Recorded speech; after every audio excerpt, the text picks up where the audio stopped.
rendu sur la rue Nanjing-Est, qui est une des rues les plus populaires et les plus achalandées de Shanghai. Et je vous dirais, c'est un peu gênant parce que aussitôt que je m'installe pour faire des petites vidéos, les gens se retournent, les gens s'arrêtent, ils m'entourent, ils regardent ce que je suis en train de faire. Ça fait un petit bain de foule. Là, vous le voyez pas, mais juste en arrière de la caméra, il y a 5 Chinois qui me regardent et qui me font des beaux sourires.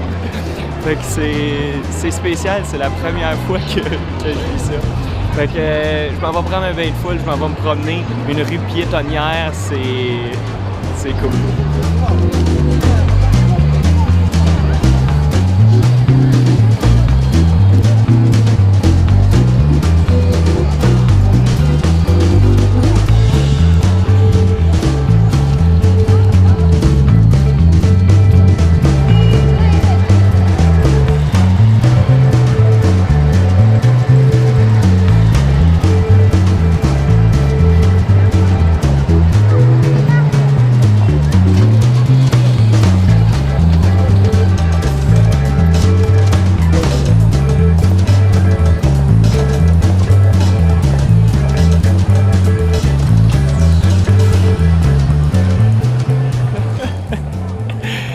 De retour sur les The Buns qu'on appelle. Je vous expliquerai plus tard c'est quoi exactement.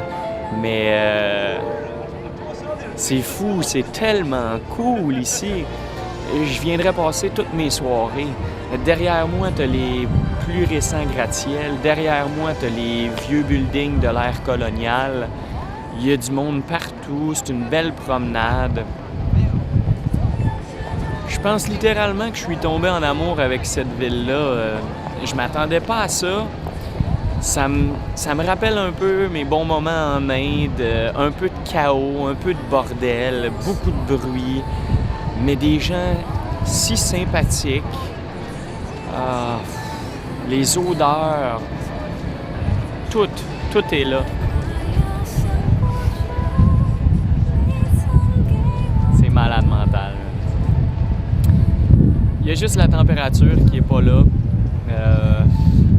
Il y a plus 3 jours sur 4, donc j'ai pas pu faire grand-chose. Là, c'est ennuagé, un peu de smog aussi. Fait que j'ai pas encore monté en haut des tours qui sont en arrière. J'attends que ça soit une plus belle journée. Je suis quasiment ému, c'est ridicule. Fait que le soleil va se coucher dans 30 minutes, il est presque 5 heures. Une de mes plus belles journées à date. Nice.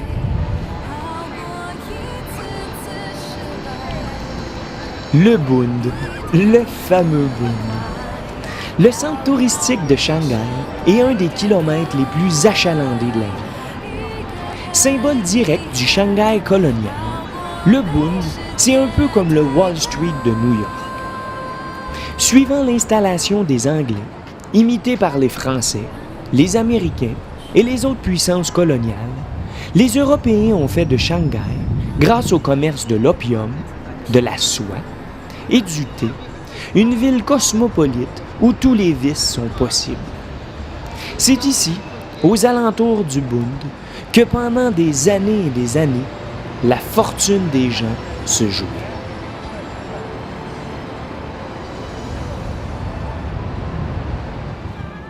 Initialement un quai de débarquement pour les milliers de barges arrivant et quittant le port de Shanghai, le Bund a été graduellement transformé en une rue grandiose, regroupant les banques et les postes de commerce les plus puissants. On trouve donc ici, sur le bord de l'eau, des buildings de style art déco et néoclassique datant du 20e siècle. Tout ce qu'il y a de plus chinois. Et aujourd'hui, c'est plutôt des boutiques, des hôtels chics et des beaux restaurants. Tout ce qu'il y a de plus accessible pour un globe-trotteur. Mais la marche sur le Bund, avec une vue tout simplement extraordinaire sur Pudong et ses gratte-ciels, éclairés en soirée, à elle seule, vaut le voyage en Chine.